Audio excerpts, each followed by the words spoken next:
Did you know that the census is due this year on April 1st? And guess what? This time we can finally count as Caribbean. This year, all you have to do is 1. Check the race box, and 2. Write in your country of birth or ancestry. You can answer by the paper form, online, or by phone. Everybody counts in Census 2020. So count as Caribbean. Yes, we count.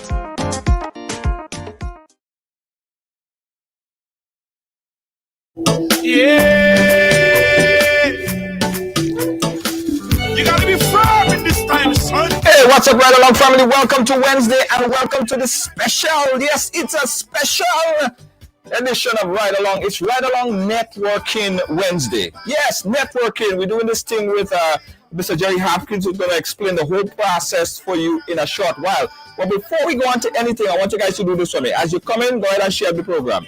Share it, and tell a friend, invite a friend, and let me know where you locking down from. I see my friend Andrea. Big up yourself. Thank you so much for locking it down. Thank you so much. And as you share, I want you to say I share. That's a key word. As you share it, I want you to say I share.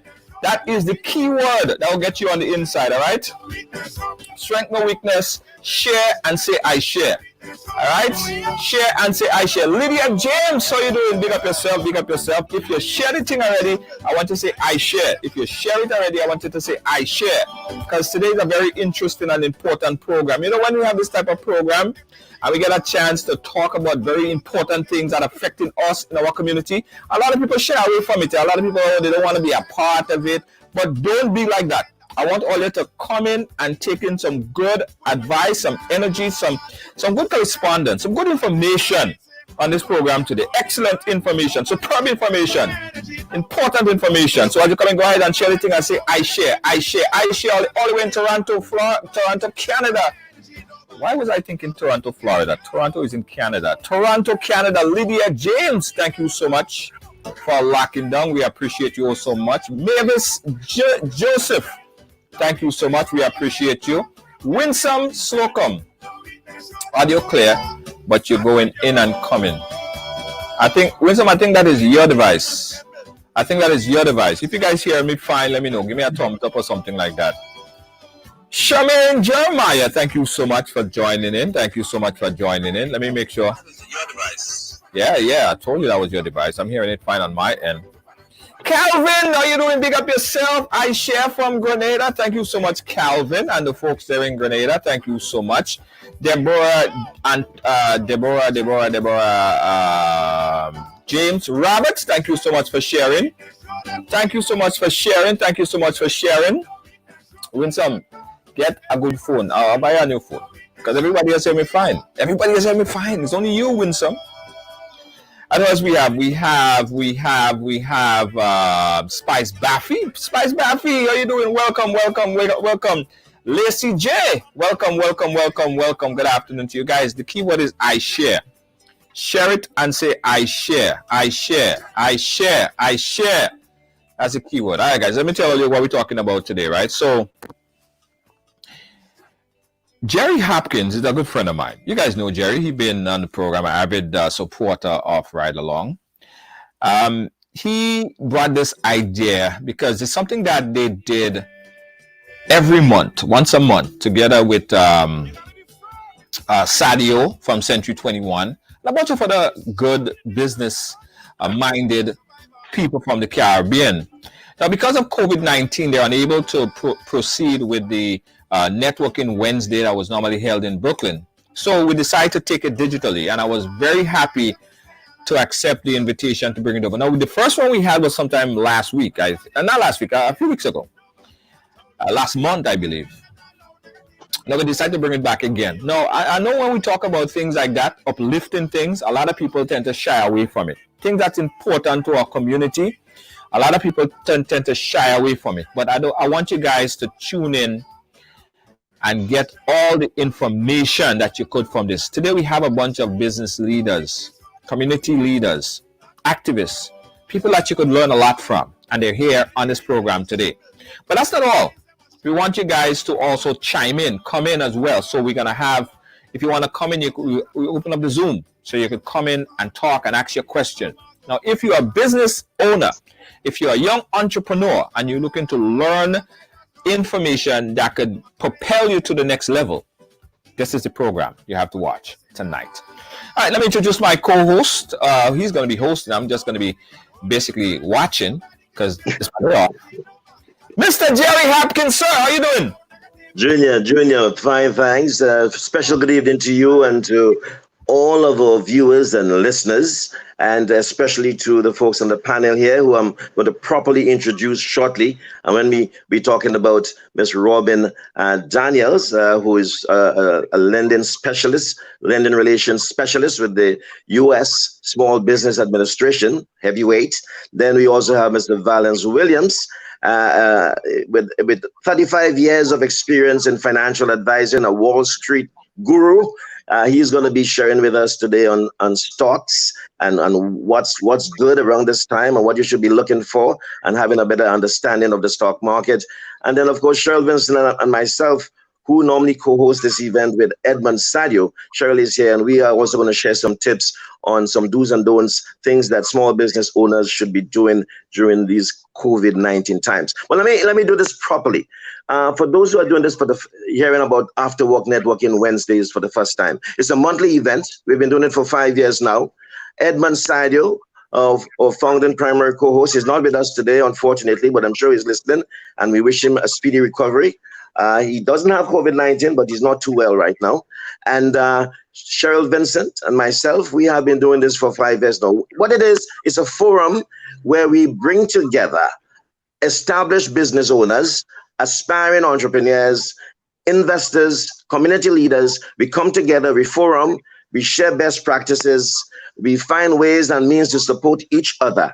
We bring resourceful people such as the ones we have here today, who can educate us, who can enlighten us and equip us, build our capacities so that we can go out there and make it happen for ourselves in our community. It's all about economic empowerment. You know, in our community, for many years, we've been complaining, we don't have this, we don't have that, or this community is doing that, and this other group is doing that, but we Black folks, we Caribbean Americans, we African Americans, we're not making it happen. Well, we decided to come together and to make it happen. And that's what we are doing here. And that's why today, because these issues are very relevant to the times, we are going to be talking about the assistance that's available for small business owners here in the United States of America, which impacts the Caribbean. Because many of us who have businesses here in New York, we have relatives home and they depend on us. And we're also going to talk about stock investments, how the market works, and what's good to invest in around this time. And Mr. Valence Williams is going to talk about that. But first, before I go to Ms. Robin, who is going to have the floor, and what we're going to do, folks, they're going to share, present. We're going to hold the questions until everyone has presented. And then we would ask whatever questions we have and get answers right here. To properly introduce Ms. Cheryl Vincent, she's a recording artist. She's one of our co-hosts. She's also a registered nurse. And let me allow her to say good evening and welcome to you all. Unmute your mic, Cheryl. I forgot it was muted. Good evening to everyone. Welcome to all the viewers. Thank you for tuning in this evening. And we hope to bring to you some very valuable information this evening that would be very helpful to all of you in terms of coming out of this COVID-19 crisis that has impacted our community, tremendously. Thank you for joining us, and I hope that you enjoy the session. Thank you very much, Cheryl. And folks, like as Junior said, last month, we do this every last Wednesday of each month. Last month, we had Mr. Greg Bishop, who is the Commissioner for Small Business Services in the City of New York. We also had Mr. Francis Pelly, and he is with the firm, the Pelly Firm, and he's a business advisor, consultant, and tax consultant as well. And he shared with us on assistance available. But today we have someone from the Small Business Administration who we talked about last week. Now we're getting it from the horse's mouth. We were able to get Ms. Robin here, and I will have us hear a few more words about what she does and tell us what's available for small business owners. And Ms. Williams, please take a minute to define for our audience what we mean when we say a small business. What's a small business?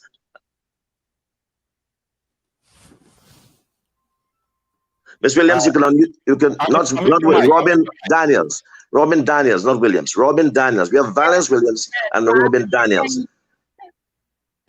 Hello, everyone. My name is Robin Daniels. I am a lender relations specialist with the Small Business Administration in the New York District Office.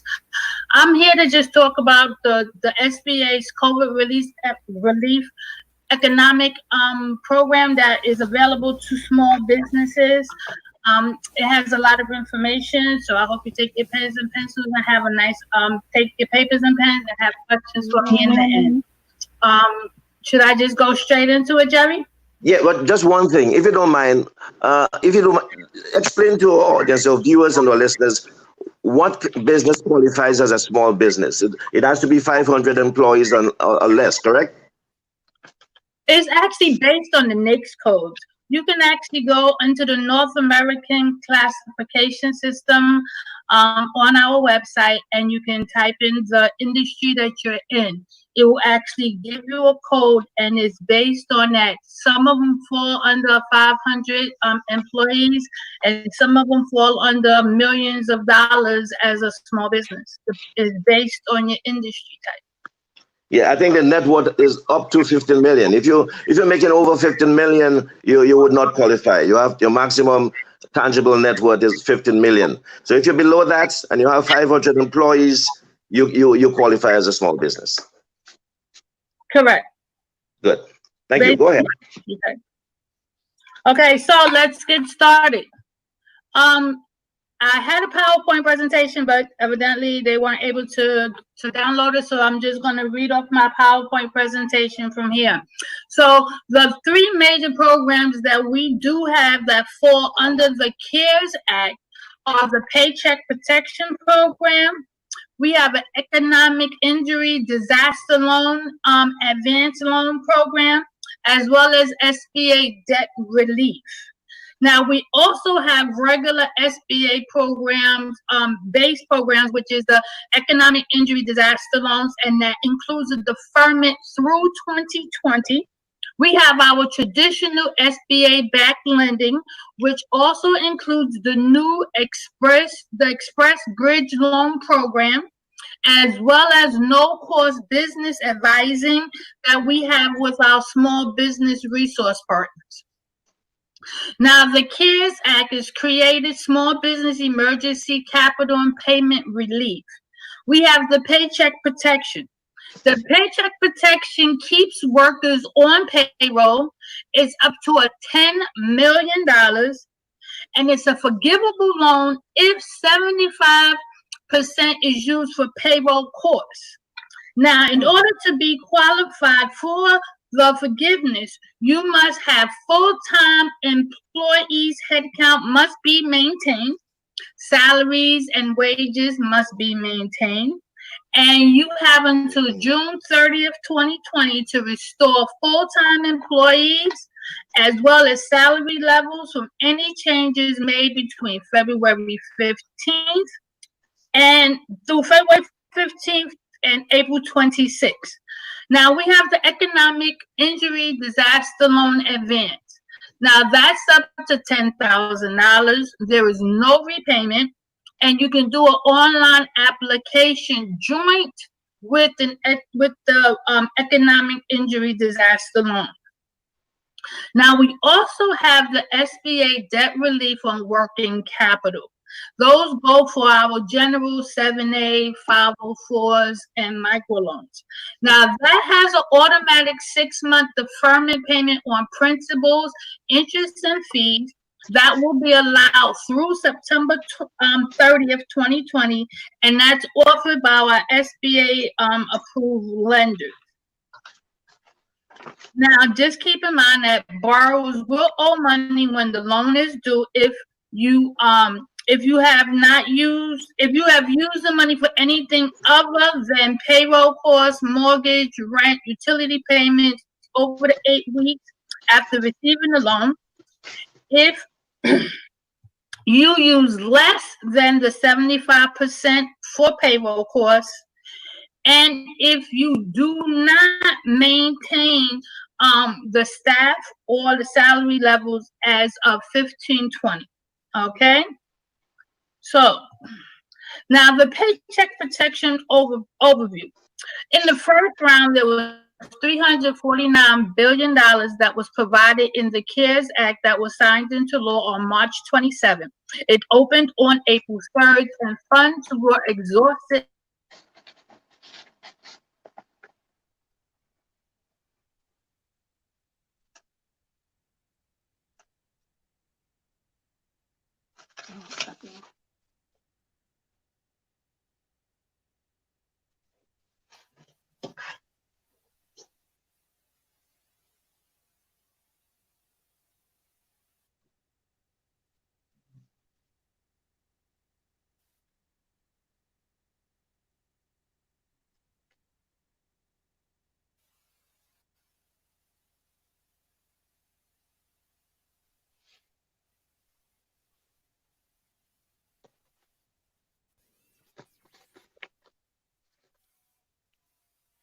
Not hearing you, Junior.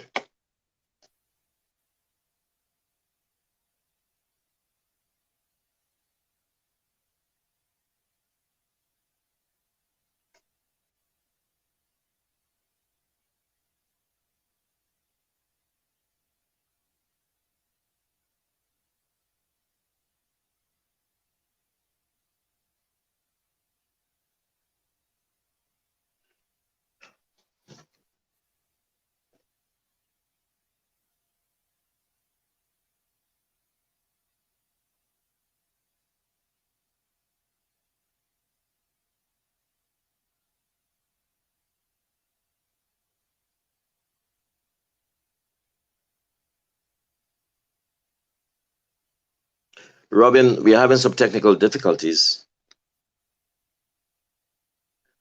We are not hearing you right now for some reason. I think Junior is trying to rectify that.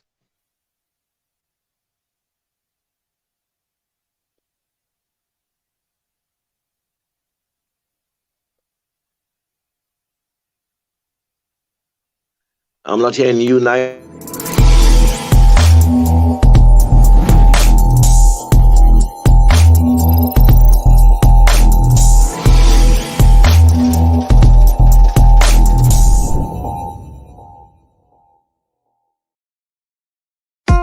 Hey, did you know that the census is due this year on April 1st? And guess what? This time we can finally count as Caribbean. This year, all you have to do is 1. Check the race box, and 2. Write in your country of birth or ancestry.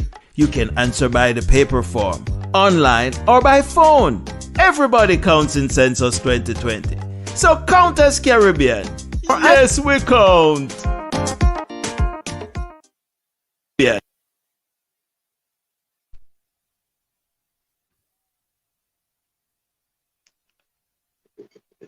Still not hearing you, Junior.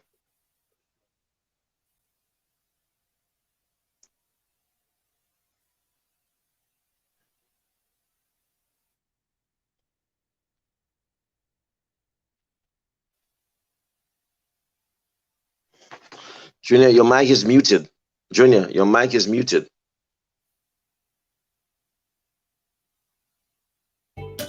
Yeah, are you guys able to hear me now? No, we're hearing you. All right, are you guys able to hear me now? Yeah, I'm hearing you, Junior. All right, sorry about that, guys. We had my board just plugged that caused the technical glitch. All right, Jerry, if you want to reintroduce her so she could start back from where she stopped off, it was somewhere at the beginning of her intro. If you could do that over again, sorry about that. Yeah, we were hearing from Miss Robin Daniels, from a loan relations specialist from the SBA, and she was just about to give an overview about the PPP, and Ms. Daniels, that's where we lost you. So if you don't mind, just continue from that point on, please, if you don't mind. From the overview? Okay, no problem. Okay, so in the first round, there was $349 billion that was provided in the CARES Act that was signed into law on March 27th. It opened up on April 3rd.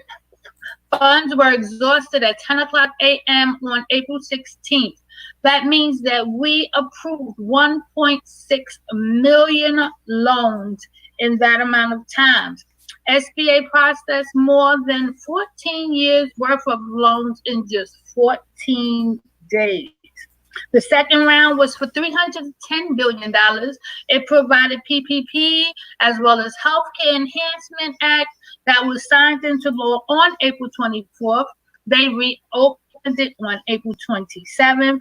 There was 2.7 million loans that was approved as of May 16th, totaling more than $195 billion. Now, there is still money available. There is still money available with the PPP. Now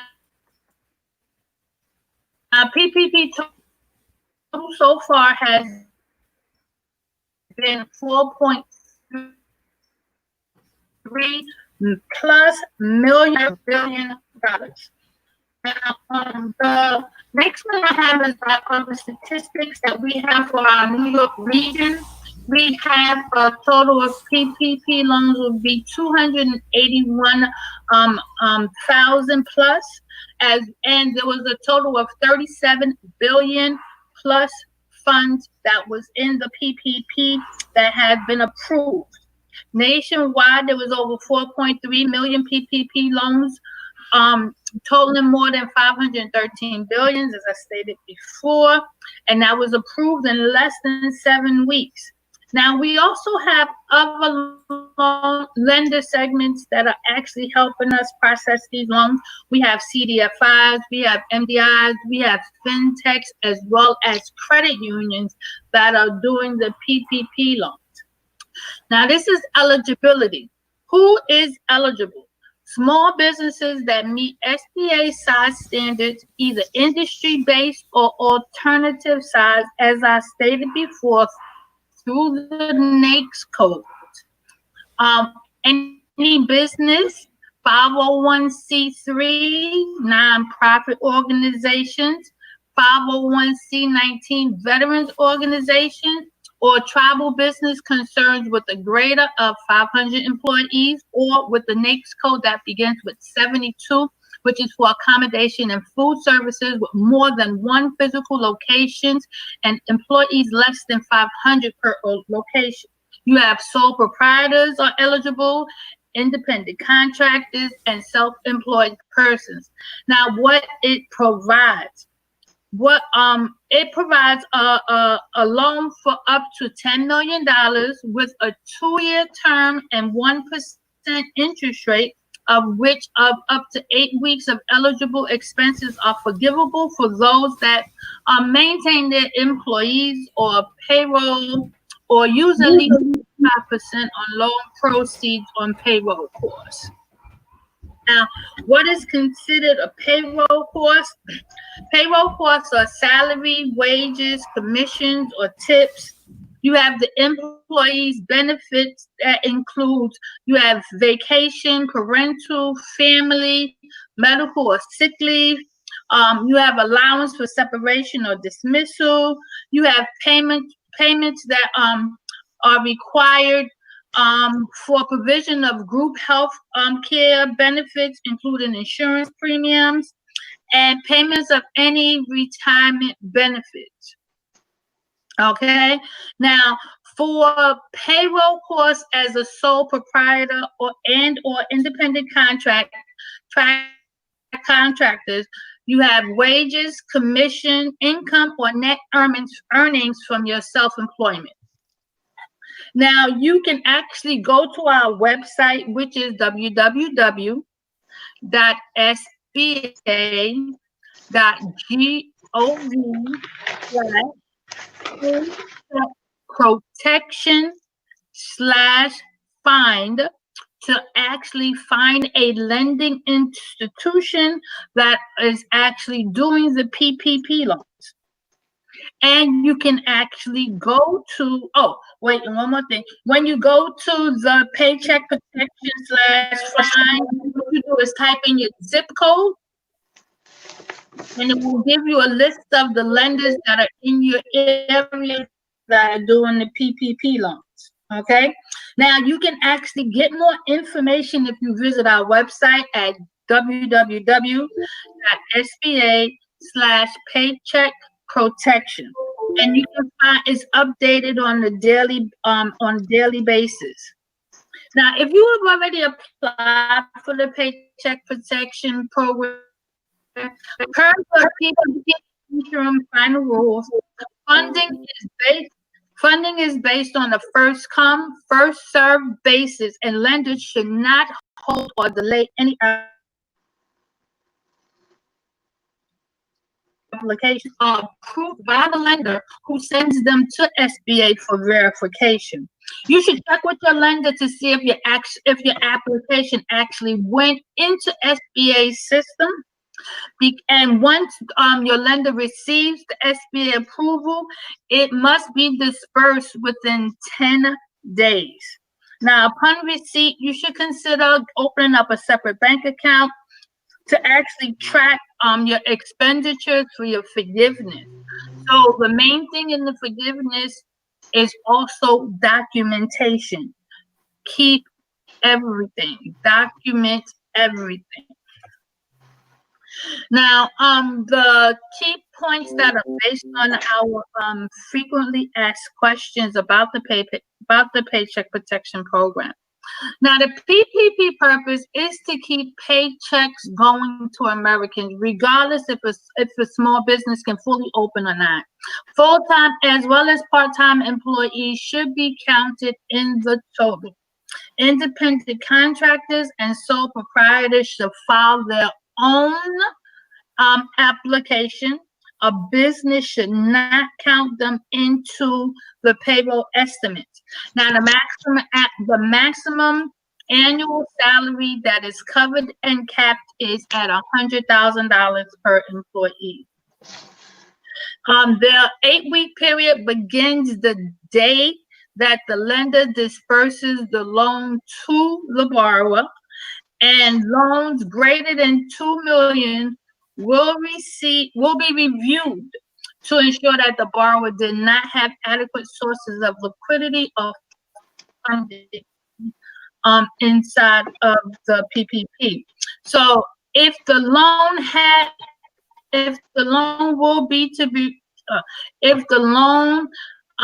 to be repaid, if a borrower is found ineligible, SBA will pursue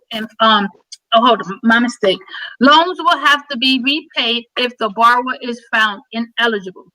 If it's repaid before the required time, SBA will not pursue enforcement action. Okay. Thank you very much. So, folks, there we had the gist of it from. I still got a couple. Okay, sorry, I thought you were done. No, I think I have maybe 2 or 3 more. Is my time out? No, go ahead. Go ahead. Okay. Loan forgiveness applications was released on May 15th, 2020. Now, the key points in regards to the loan forgiveness, the loan forgiveness application needs to be submitted to the lender that is holding your loan. The start date for the PPP loan is the date it was dispersed to you, and the time frame goes through 8 weeks from that date. In some cases, because of your payroll and the way that it falls, either weekly or bi-weekly, that time may be a little bit off. If less than 75% of the PPP loan was used for payroll costs, your forgiveness amount may be reduced. For each employee, like I said it before, maximum amount you can claim will be $15,385, which actually equals up to 8 weeks equivalent of a $1,000 salary. And if you received an idle advance, it will automatically be deducted from the forgiven amount. And if you falsify claims, the federal government may pursue civil and or criminal charges. There will be more details that will be coming through. We have headquarters is still working on the specifics in regards to the loan forgiveness. Now we have economic injury, disaster, and advanced loan, which we call the RIDEAL loans. RIDEAL loans is an additional $50 billion that have been designated to the PPP as well as the Healthcare and Enhancement Act. And as of May 4th, it was open to agricultural businesses due to a legislative change. Now, in regards to that one, they have yet to open it back up for small businesses to apply under the RIDEAL loan. So we haven't heard from headquarters in regards to when it will open up again. Submitted applications continue to be processed at the first come, first served basis. And it's a low interest loan up to 30 years, and new loans are actually being deferred for the year. The interest rates on the RIDEAL loans are 3.75 for small businesses and 2.75 for nonprofit organizations. You can use your RIDEAL loans to pay fixed assets, payroll accounts, payroll, accounts payables, and other bills that would have been paid had the disaster not come. So you cannot use it to replace lost sales or profit or to use for an extension. Now, the RIDEAL Advance, it was provided in the CARES and the PPP and Healthcare Enhancement Act, and that total funding is $20 billion. Economic relief for those that temporary loss of revenue, and that advance does not have to be repaid. It's up to $10,000 based on 1,000 employees. Now, on the RIDEAL Advance, you can use that to pay fixed debts, payroll, accounts payables, and like I said, any other bills that would have been paid if the disaster did not occur. If you have already applied for the RIDEAL loan, SBA's Office of Disaster Assistance is actually processing both RIDEAL loans, advance, as well as the RIDEALs as quickly as possible. They've even hired additional staff to help meet the demand. Keep in mind that there's 50 billion people in the United States that is trying to do the same thing that you are. So we're just asking that you be a little patient when it comes down, because we understand that time is of the essence when it comes down to your small business, but we are doing everything as quickly as possible. The RIDEAL Advance will automatically be deposited into your bank account, and RIDEALs are being processed, like I keep saying, first come, first served basis. Now, if you applied in the first time and your application was successful and your application number started with a 3, then your loan is being processed. If you did it before, if you have a 2 when you put your application into the system, we're asking that you reapply via the new updated portal. And what's going to happen is the same time that you applied for the RIDEAL loan, it keeps that stamp date.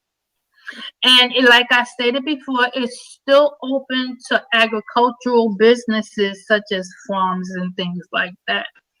Now, we have a customer service number where you can actually call and contact them. The number is 1-800-659-2955. I repeat, 1-800-659-2955. If you need a TTY/TDD, the number is 1-800-877-8355. 1-800-877-8339. 1-800-877-8339 is for TTY/TDDs. And there is an email where you can actually email customer service. That would be disastercustomerservice@sba.gov. disastercustomerservice@sba.gov. And just so that you know, we out in the SBA field office, we do not have access to any of the idle or idle advance applications. So sorry about that. Now we have this will be my last slide.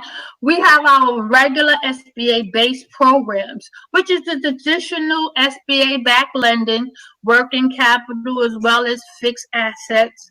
The payments will be deferred up to 6 months, and that includes the new Express Bridge loan up to $25,000 that helps bridge the gaps. There is also a new SBA Express loan that goes up to $1 million. Now that's a regular SBA 7A Express loan. Has nothing to do with EIDL or the PPP program. Now we also have business advising as well as mentoring. We have hundreds of locations throughout the nation, and they actually help you put your documentations, help you fill out forms, and those are what we consider our resource partners.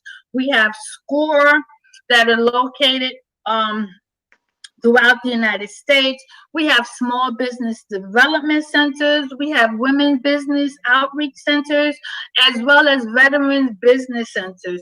Those can actually be found on our website. Also, you can go to sba.gov/New York to find them in our area. Now, if you have any questions, I'm going to give you a couple of websites that you can check out. We have our sba.gov/coronavirus. This is one of our websites. We have sba.gov/PPP. You can contact the New York District Office at 212-264-4354. As well as our Long Island branch office, which is 631-454-0750. Again, my name is Robin Daniels. If you need to contact me, my number is 202-679-4457. My email is robin.daniels@sba.gov. Because there are so many volumes of call, it would be best that you email me with your questions if you have any, and I thank you for your time and patience. Jerry, senior. Thank you very much, Robin. And Robin, we know you're going to hand questions later by the ones you get by email, but there might be some people on this live that may have a couple of questions that you could answer. So hold on. We're gonna get to the Q&A segment shortly, folks. We're gonna go straight ahead. Again, if anyone joined us later on, we welcome you. You are listening to After Work Networking Wednesdays in Brooklyn on RIdealong. Yes, with Junior George. And I am Jerry Hopkins. I'm the coordinating co-host of After Work Networking Wednesday. Normally, I do that with Edmund Sadio, who is the chairman of the Caribbean American Chamber of Commerce and Industry. And we all are members of the Caribbean American Chamber of Commerce and Industry.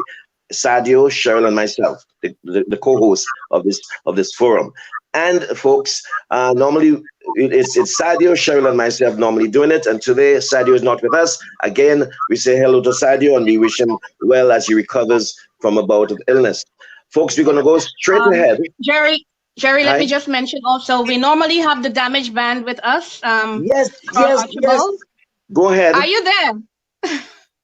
Are you there, Carl? Oh, there you are. There is Carl. We had so many glitches. Okay. Carl, we apologize. We had so many glitches today in getting things set up. Carl, what happened?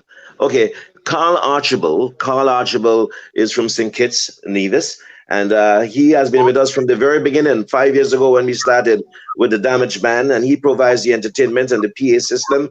Because what we do, folks, we have live entertainment normally, and we get everyone who's present to share about their business, to promote themselves, their services, their products, and we have feature guests as we are doing today. Today, of course, we are not going around the room as we normally do, but we're going to get into the next presentation. The gentleman who we are going to hear from, Valence Williams, and Valence has been in this field for over 30 years, 35 years and counting. He got into financial advising on Wall Street when you could count on one hand maybe how many blacks were on Wall Street in an advising capacity. And he has been doing a splendid job. He's been a regular presenter for us. And today we are delighted and we are happy to have him, honored to have him, to share with us on stock investments and what's trending, what's happening in this market, especially as we go through this COVID-19 times. Brother Williams, we welcome you and we are ready for you. Can you hear me? Can you hear me? Yes, we can hear you. Okay, good. Well, this year has been traumatic with the pandemic scare, and if you have an IRA or you have a 401k, I know you should be a little concerned because what goes on in the stock market is measured by the Dow Jones index, right? And the Dow Jones hit a high of 29,551 on February 13th.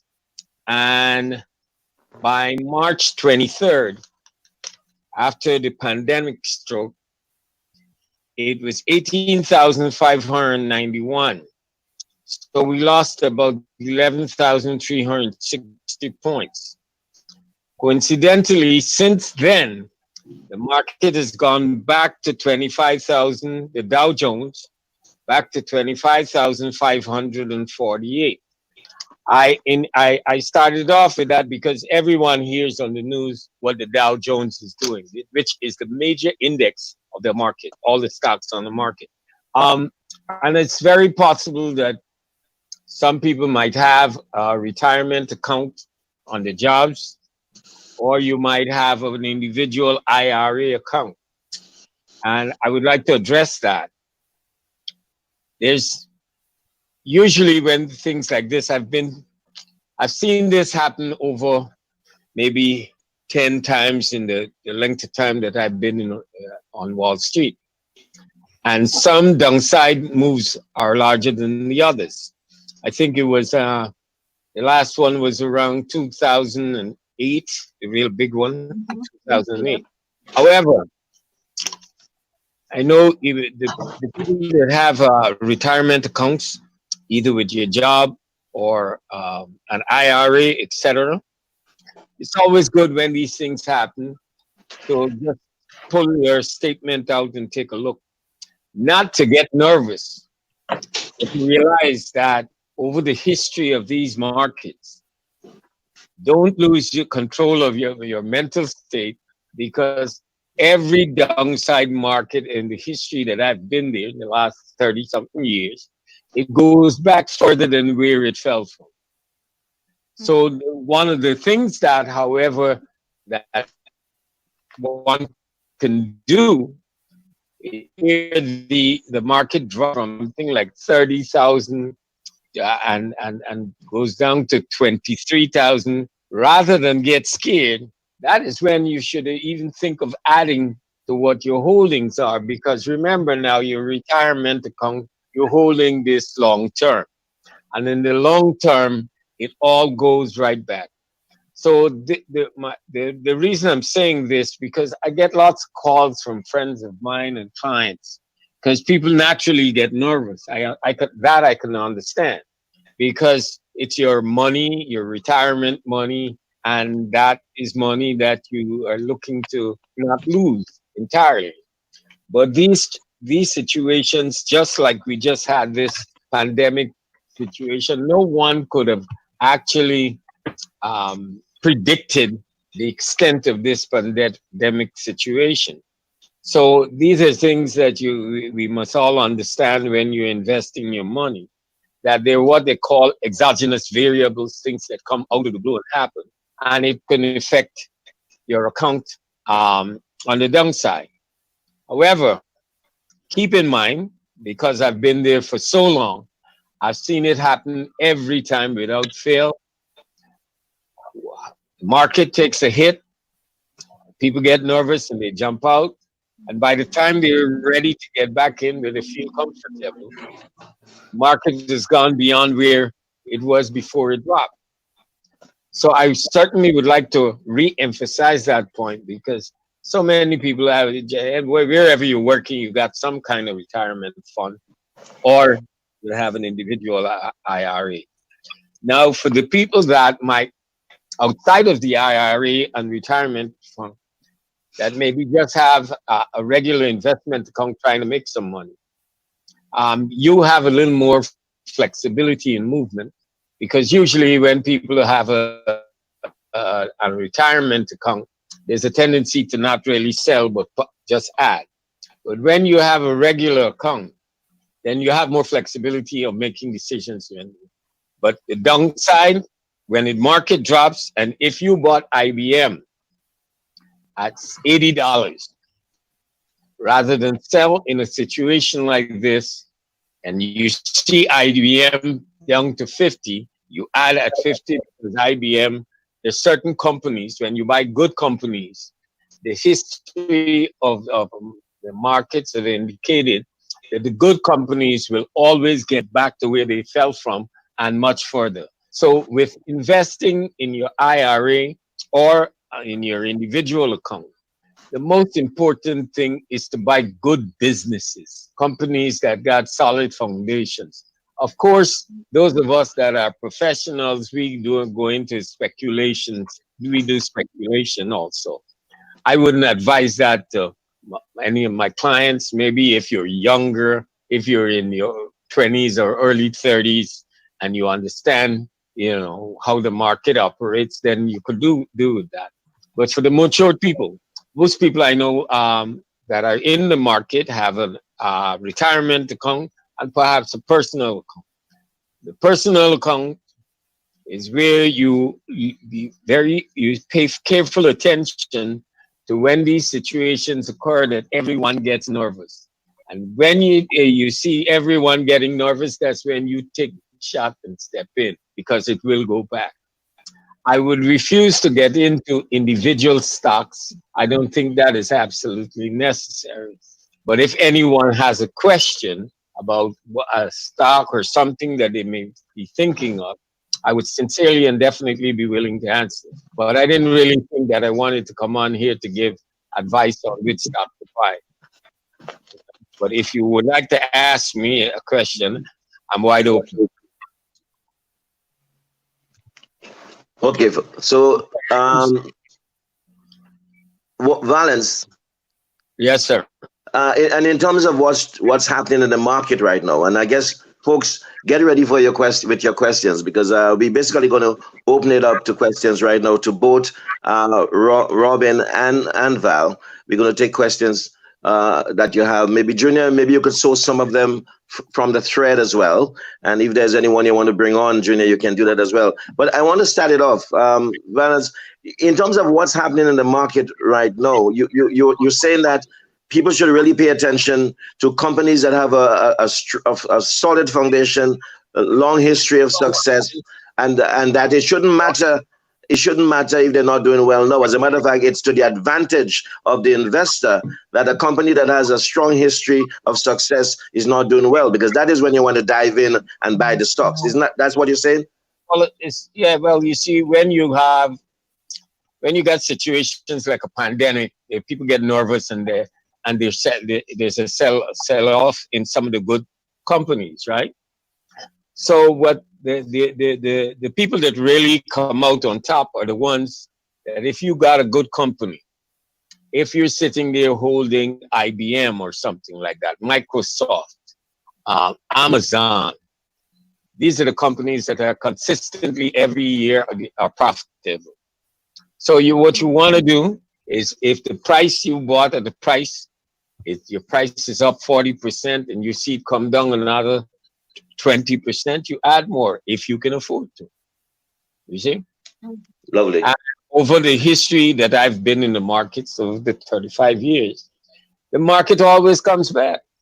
The good companies always make more money. So it's really an opportunity sometimes when these disastrous situations occur. Well, I have a question on the topic. One of the topic that you say you didn't want to touch on, and it has to do with individual stocks. We all looked at companies like Apple and endeavor to venture into buying some stocks from Apple. We saw where it was at that pinnacle point. And I myself interested in diving in a bit on Apple. Is it a good time to consider Apple devices or Apple stock?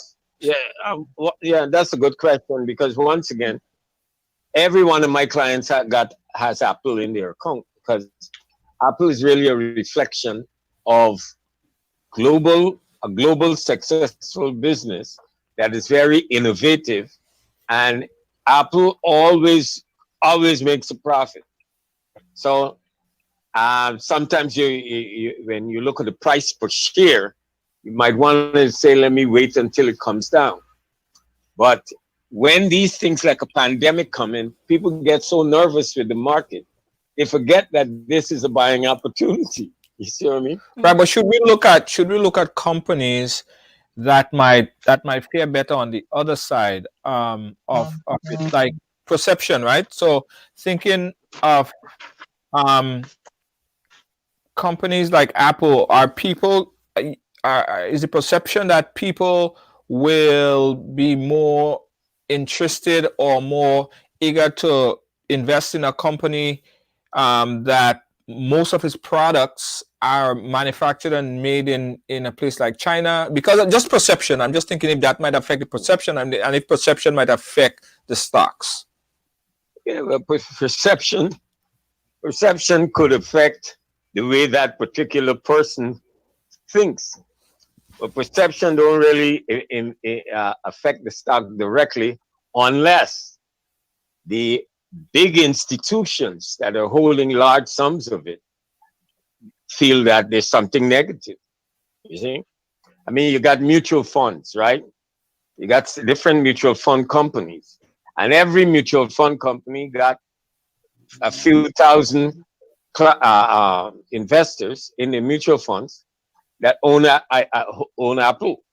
You see what I'm saying? So a mutual fund is more of a long-term investment rather than you buying individually 100 Apple, or should be in a fund with Amazon, something like that. Most of those extremely rapidly growth companies, growth-oriented companies. So that's exactly how one should be looking at it. So like, Julia, let me ask you a question. So, Valence, I know lots of folks are investing in CBD and the medicinal marijuana companies in Canada. A lot of investments there right now. I'm also noticing that quite a few are looking at the airlines, such as American Airlines. They're not, nobody's flying right now. Hardly anyone is flying, no international flights. So the stock value went down a bit. And so people are buying up right now, knowing that on the other side of COVID-19, more people might be flying later on and the stock value might go back up. Similarly. Very interesting question. Because the airlines will come back. That's right. That's the means of transportation globally, And the hardest thing to do is to buy when situations like this occur. But history has shown that good companies always come back. You see what I'm saying? On the question of good companies always come back, we heard about Hertz and a lot of car companies who are now filing for bankruptcy and selling off a lot of their cars and stock. A very good question. That's a very good question. Yeah. Because I know exactly where you're going. Mm-hmm. There comes a point, right, when your business model has become Absolutely. ancient. Yes, absolutely. Yes, yes. You hear me? Mm-hmm. Take, for instance, Amazon. The reason Amazon is so profitable, they changed the business model, man. You could sit at home in your bedroom and go on your cell phone and order stuff, and if you're a member and all that kind of stuff, and then it's delivered at your door next day. Yeah. You know, so you have to pay if you in something. You got to see when that model is being bastardized. Yeah. And there's a paradigm. The word we use on the street is there's a paradigm shift. You see what I'm saying? Like Facebook is that whole social interaction, social networking. Yeah. When they started, people didn't really catch on to it right away. There was the younger generation because they were involved. And that's what we call a paradigm shift. And if there's no paradigm shift, there's no growth and innovation. So when you see something new, rather than say, forget this new stuff, this is not going to last, you pay attention to how it's growing, you know, that kind of thing. Right. Let me just say this as a programming note. We got to say this right here, guys. You're watching Ride Along Live. This is a special edition. This is networking, and this is for it's very interesting conversation. It's for people who are looking to invest in stocks. We're talking about a number of things, SBAs and business owners. It's very important and interesting information. Everyone should try to get and take your notes because at some point in time, whether or not now or probably later, it's things that you might need. Invest in, and even if you don't particularly go out and invest, you're talking about your retirement funds. Yeah, your retirement funds. That's essential. Yeah. So it is important information. I want you guys to share this program. And I understand this is not the sexiest topic right now. This is not the sexiest topic right now to a lot of people. Exactly. But, and it's understandable, but it's important information. So I want you guys to check it in. The reality is, what do you think banks do? When you put your money in the bank, it really doesn't sit there just like that doing nothing. It's packaged in some form of finance, but they got it in liquid form. So they got to make some money on your money. Mm-hmm. That's how it's banking. That's the concept of banking. All right. Yeah. But they give you the feeling that you're absolutely safe. So you got access to your money. But when a bank has large sums of deposits, that gives a bank a capability to go in and buy treasury bills and stuff, short-term treasury bills. They buy a 3-month treasury bill and they make a few points on it. But if you're talking about $2 billion, then they made about $5-10 million just in a matter of a couple of months on your money. That's it.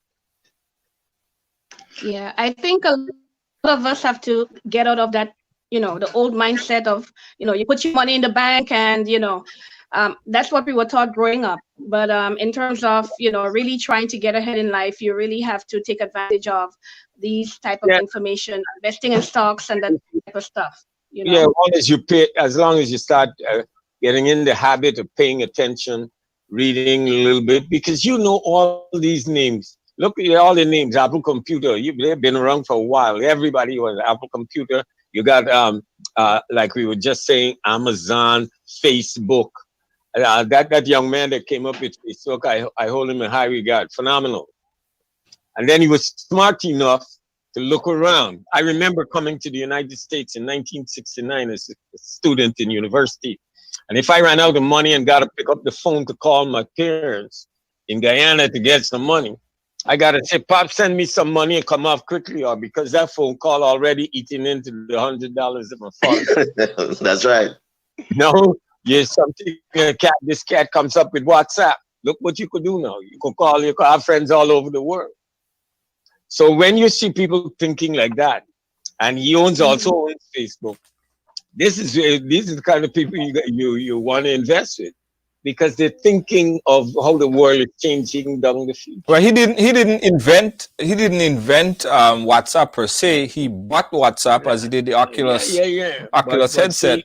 see, but he knew exactly when to buy it. When to buy, yeah. You see, the person that invented it didn't have the Facebook global numbers, so that's why he was able to give it to us for free.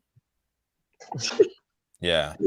And to our viewers and listeners joining us, you're listening to Ride Along, of course, and After Work Networking Wednesdays in Brooklyn. We're on Ride Along. We have two special guests today, featured guests, and they are Ms. Robin Daniels from the Small Business Administration, the U.S. Small Business Administration. She's a lender relations specialist, and then also we're just hearing from Mr. Valence Williams, who's over 35 years a Wall Street financial advisor, old Howard graduate, who has made quite a difference for many of us here in North America, and is a regular guest, as is Miss Robin. Robin has been with us. This is about the third time she's presenting for us with After Work Networking Wednesday. Folks, one of the things we're trying to do through this forum is to elevate the way we do things. We have for too long been a consumer. We have too much of a consumer mindset. We just work and buy what's there, and we put a little bit of money in a savings account with hardly any interest coming out of it, and then we continue to work until we die. Some of us don't even work on really establishing, planning for the future, for retirement. What we should do with the IRA, the 401k, and all of that. And people like Valence is in this community helping us to do the right thing, to elevate ourselves, to empower ourselves. And that is why we have presentations like this one, so that more of us out there would make that shift, apply a different paradigm and elevate ourselves, so we can, and it doesn't have to be a lot. Whatever little you have to find ways and means to effectively use it so that you can benefit from it in the future. Not just save in a savings account. Invest in mutual funds. Invest in stocks. And something came to mind, Valence, while he was speaking. One man's curse sometimes is another one's blessing. Avis right now is doing very well. The airlines are suffering. No one is flying. People are at home. And they want to visit relatives in another state, and they're renting Avis cars like mad. The stock value is still not too high, but it's increasing, and many people are seeing gains with Avis. And I think that's a good thing. But is it a good idea, though, Valence? Is it a good idea to dive in with Avis right now? I won't give you specific advice on Avis right now. Okay. Our business has been very strange. However, because what I came here to talk about are the long-term strategies, And when you get a disruption in the economy like this, sometimes you got to pay a little careful attention. So I wouldn't give advice on, say, to buy Avis right now, even though I understand what you're saying. And it is. Right? Got it. Something else before we're running out of time, and something else we wanted to touch on, Junior. For the folks is there any question you see there on the thread that you would like to ask of any of the guests, Junior? Yeah, well, we have a question that's on from Mavis Joseph. I know she was asking earlier if now is a good time. I think earlier she asked the question if now is a good time to start investing or start buying stocks. Can you tell your listeners how they could start investments? Well, yes, now is a good time, because what we just had was a bit of disruption in the market, and the history that I've seen over 35 years. If you get into the market right after it's been disrupted, the only place it could go now is back up, right? So there are different ways you can get in. Now, some people could, just about every bank that you do business with has an area where they have people in the bank that could sit down with you, because your money is already in there, and explain to you how you can get into mutual funds or to buy stocks. Every bank has that. Outside of that, right? Because you want to do it with people that are knowledgeable.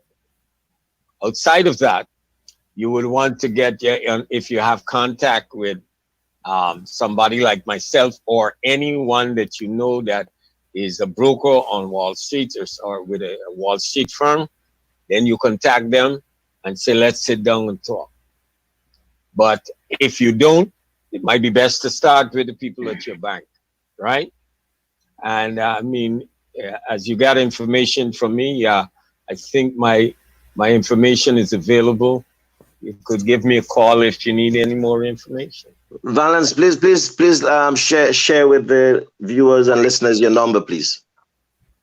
My phone number is 917-742-0257.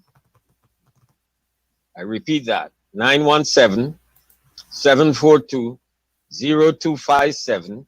And the name is Val Williams. Let me spell it out. VALENCE Williams. VALENCE Williams. I would be delighted to, explain it further and at least give you some guidance.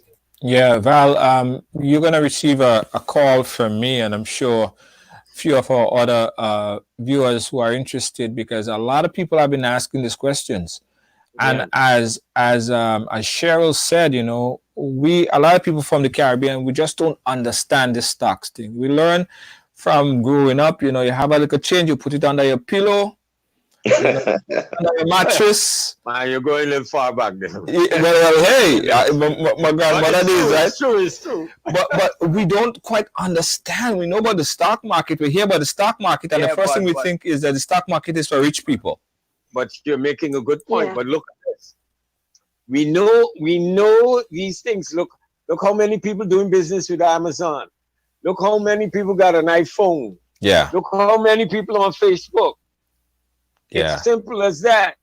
And you see who which ones are popular.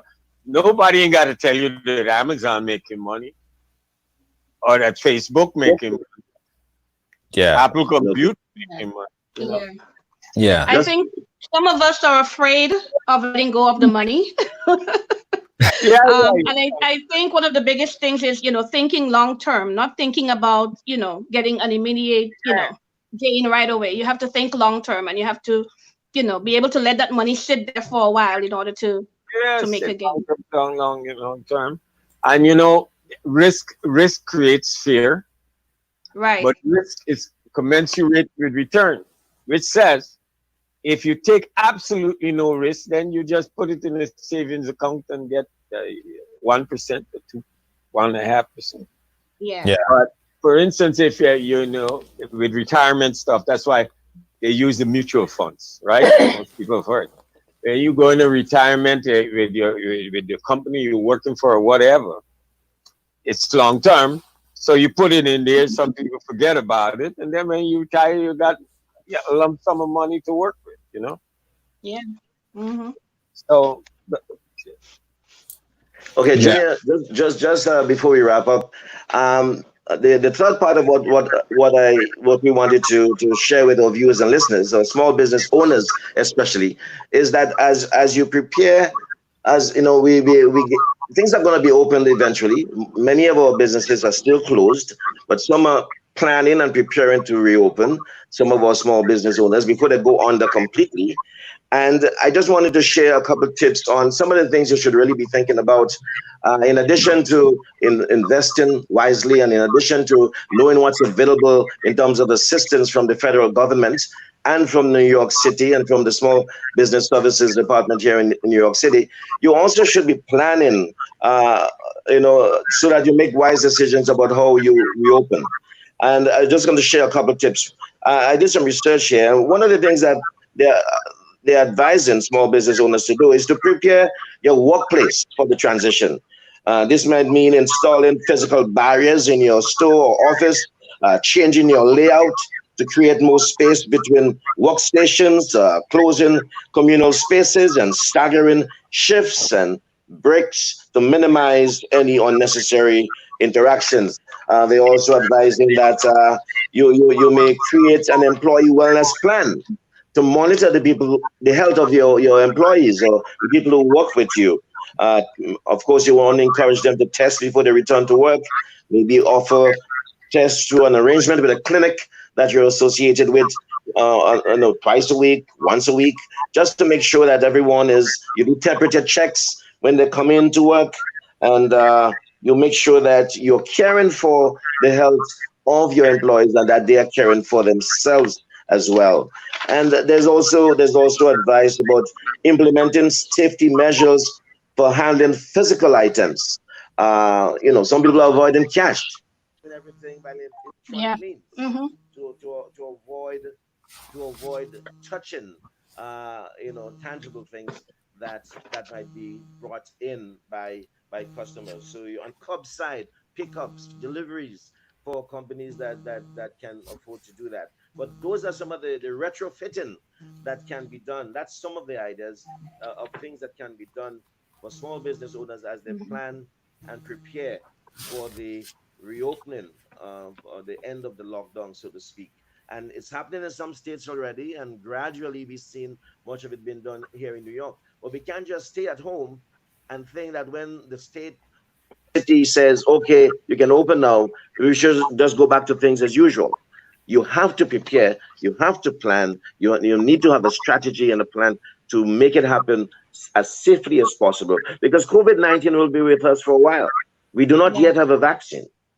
And yes, I've been encouraging my friends to boost their immune systems, because that's the best defense for now, because we don't really have any vaccine or medication that really has been proven to be helpful. So I encourage folks to take some time and research, and a great resource, and that's what I would like to leave folks with, a great resource for information on how to plan to reopen can be found in the U.S. Chamber website, uschamber.com. I mean, it's a one-stop location. They link you to every other chamber. And I would also encourage people to join a chamber. This is a good time to join a chamber. Caribbean American Chamber of Commerce and Industry. That's the chamber that I am mostly involved with, and I actually recruit for that chamber. But join the Caribbean American Chamber of Commerce and Industry, CACI, which Edmund Sadio is the chairman of, and we just lost our founder and president, Dr. Roy Hastick. May his soul rest in peace. We recognize and honor him. And join a chamber, and that's the first one I would recommend. Also, I would recommend joining other chambers, like the Brooklyn Chamber of Commerce, like the Greater New York Chamber of Commerce, and become a member of the U.S. Chamber as well. It never really hurts to network. The more you network, the better. And the more chambers you involve with that are related to cover the industry that you're in, and have folks that you can do business with and have mentorship relationships with and learn from, the better. So I encourage folks to plan, prepare, and do what it takes, and use those numbers that you got from Robin Daniels and from Valence Williams, and also tell your friends about this show so they could go back and view it and listen to it, because you could say it's fantastic, it's there. It is a pleasure to have everyone here. I don't know if anyone has another question, but before you close it off, Junior, and we give the feature guest a second to close it off, I would like to say thank you to some people who really helped to make this happen for us and have been helping some behind the scenes and quietly. One of them is Joan Myers. Joan Myers is the former lead singer of Grace Trillers. She also used to own a computer store here in Brooklyn for several years, and she's now in Florida. But she has a background in accounting, and she also has a background in graphic design, and she's been helping us with a lot of the optics that you see when we promote After Work Networking Wednesdays, the flyers and so on. So a special thank you to Joan Myers out there. Right now she's currently in Atlanta, I think, but she is working normally in Florida, and she's producing great gospel spiritual music, and we're thankful for having such a diverse and versatile spread of interests. We also want to say thank you to Island Seas Lounge, which used to be in the location that used to be Trelawney Place, right there at 1440 Utica Avenue at the corner of Farragut Road. They are normally our physical host. We use their VIP room, and of course we're going to recommence there after this is all over and it's safe to gather and congregate again. And we say thank you to them for all they've done in the past. And of course we thank all of the team here at RIdealong, Junior, you and your team, for having us like this. And of course, you have been a presenter at After Work Networking Wednesdays in the past, and you wearing so many caps, you're always there to help. And we say thank you to you, Cheryl, myself, and Edmund Sadio. We say thank you to all those who have assisted. Cheryl, say a final word, and then we let the guests say a final word as well. Well, a special thank you to you, Junior, and your RIdealong team. Thank you for having us again this evening. Thank you to our special guests, Valence Williams and Miss Robin. Thank you so much for being with us this evening. The information you shared with us was very valuable. And thank you for everyone who joined us. We hope that you found this very enlightening. Thank you all so much. See you next time. And one last thing, Junior. I want folks to know that you can check us out on Facebook. After Work Networking Wednesdays. ANW. It's a group. After Work Networking Wednesdays. And if you'd like to join our WhatsApp group where we network and share information and encourage individuals and business owners to promote their businesses and their services, give me a call at 347-350-4285.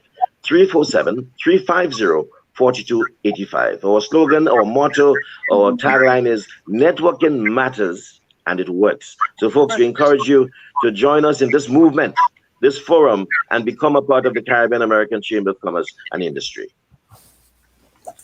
Okay, goodbye. Right, and thank you guys for watching. Thank you guys for being a part of our program today as we learn a little bit more and give information about business in the community to empower young entrepreneurs and to give you information about your investment and otherwise. Thank you again, guys, for watching. Before you go, did Valence have a final word? Or? Valence, you have a final word? And also, Robin? Yeah. Yes. This was certainly a pleasure.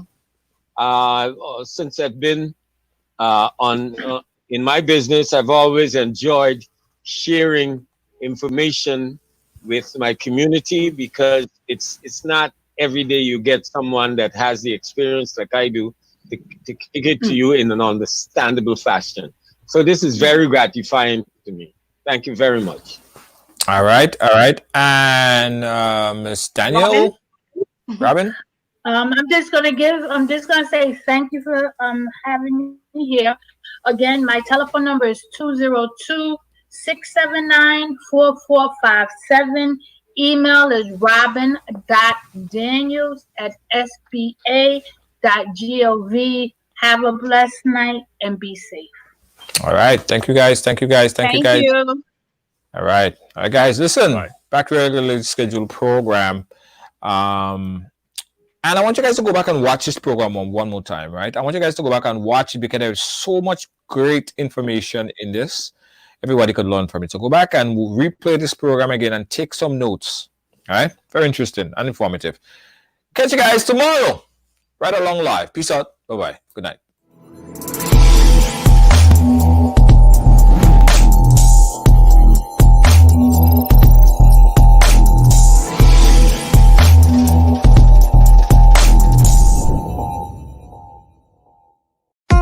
Hey, did you know that the census is due this year on April 1st? And guess what? This time we can finally count as Caribbean. This year, all you have to do is 1. Check the race box, and 2. Write in your country of birth or ancestry. You can answer by the paper form, online, or by phone. Everybody counts in Census 2020. So count as Caribbean. Yes, we count.